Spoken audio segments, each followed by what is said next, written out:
Hello， 大家好，欢迎收看仲杰主义 Georgian Cooking， 我是你的饮食治疗师仲杰。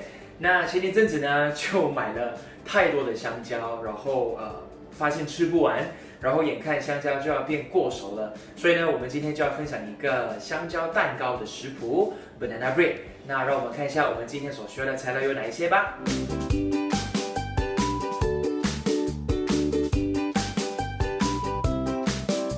好的，我们今天的香蕉蛋糕食谱呢，会比平时可以在外面买到或者是吃到的来得更加的健康。为什么呢？因为我在它原本的食谱上做了3个小小的变化。第一个部分呢，就是面粉，我把它一半的面粉量呢换成全麦面粉，这是为了提高它的纤维还有营养素的含量。第二个部分就是糖。原本的食谱呢所需要的糖量是1杯，但是我把它减至半杯，这是为什么呢？因为其实香蕉，尤其是熟透的香蕉，它的甜味其实很足了。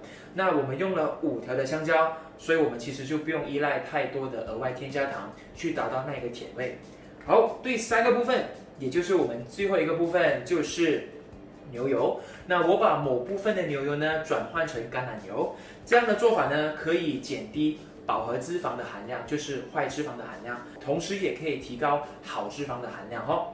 好的，那我们话不多说，我们就开始制作吧。首先，我们将烤箱预热至180摄氏度，然后将放在室温软化的牛油还有砂糖放进搅拌机里，准备打发。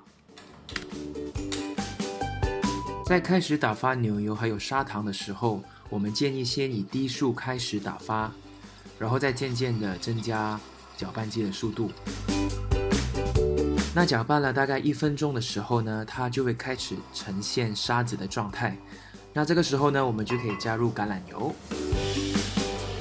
然后我们就可以以中速继续搅拌。那如果家里没有搅拌机的话呢，那以上的步骤呢都可以以手动的打蛋器去操作。那唯一的分别呢，就是你会比较累哦。为了可以均匀打发，我们要适时的刮粘在边边上搅拌器触碰不到的牛油还有砂糖。继续。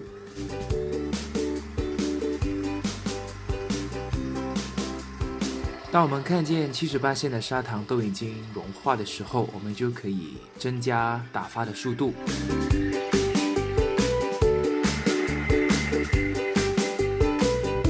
当我们把奶油打发至可以 hold 住一个形状的时候，就 OK 了。现在分别加入2颗鸡蛋，要前后加入的原因是因为了让它们可以更均匀的打发在一起。建议先把鸡蛋打入碗中，然后才添加进去。如果直接把鸡蛋打进去，而鸡蛋不新鲜或者是臭掉的话，那就请邻居吃吧。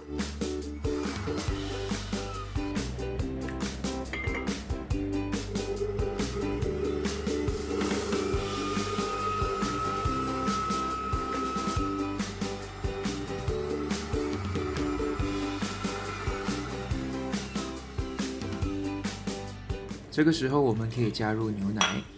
由于牛奶的水分含量高，所以加进去的话，看起来会好像过度打发的样子，但是不要怕，不要害怕，不要害怕。没错，将搅拌进行到底，然后将香蕉的衣服脱掉，1条、2条、3条、4条、5条，然后再用叉子将它们碾碎。这个时候就可以将一整天累积下来的负面情绪和压力都发泄在这5条香蕉上。将香蕉捣成这样子的糊状，就可以让它和打发好的牛油一家团聚了。这个时候我们可以以中速继续搅拌至均匀就可以了。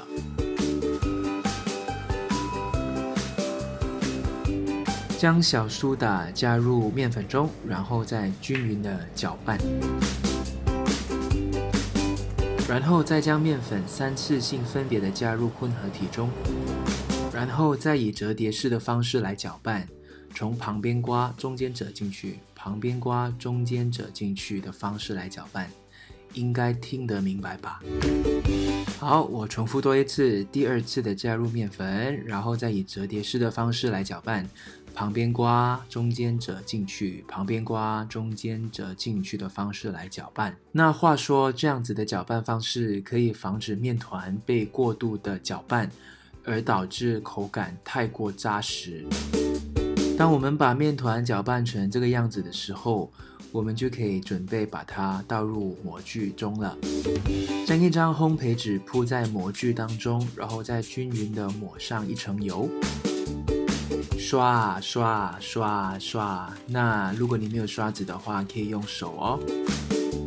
然后我们就可以很优雅的、小心翼翼的把面团倒入模具当中。没错，小心翼翼的。然后再很均匀的帮面团瘙痒，让它碎了，然后再摇晃它起床。妈妈说节俭是美德，所以粘在刮刀上的面团我们一点也不放过，就这样子把它刮进去。没错，刮进去。最后一次的瘙痒。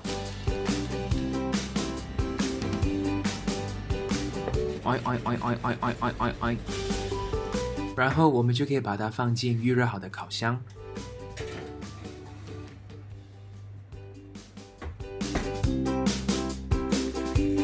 烤个60至65分钟。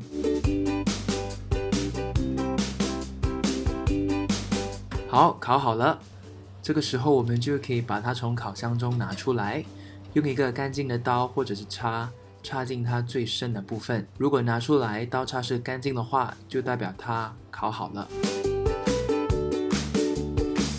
好，和香蕉蛋糕自拍上传到 Instagram、Insta Story 和 Facebook 过后呢，我们就可以小心翼翼的把它从模中拿出来。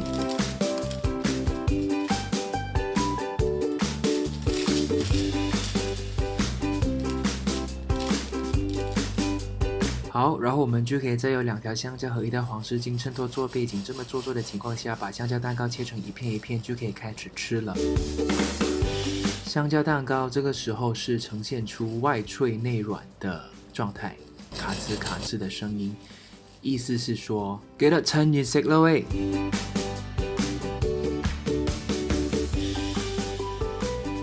好，我们今天这个简单又好吃的香蕉食谱呢，就这样子完成啦。希望你们会喜欢。如果你喜欢的话呢，记得订阅我的频道 Georgian Cooking 重节主义，然后记得开启你的小铃铛，就是以后我有什么新上传的影片的话呢，你第一时间就会得到消息啦。然后也很希望你们可以把我今天这个香蕉蛋糕的食谱影片分享给更多的人看到。谢谢你们，我们下一集再见，拜拜。其实忘记要试吃，可以吃一下。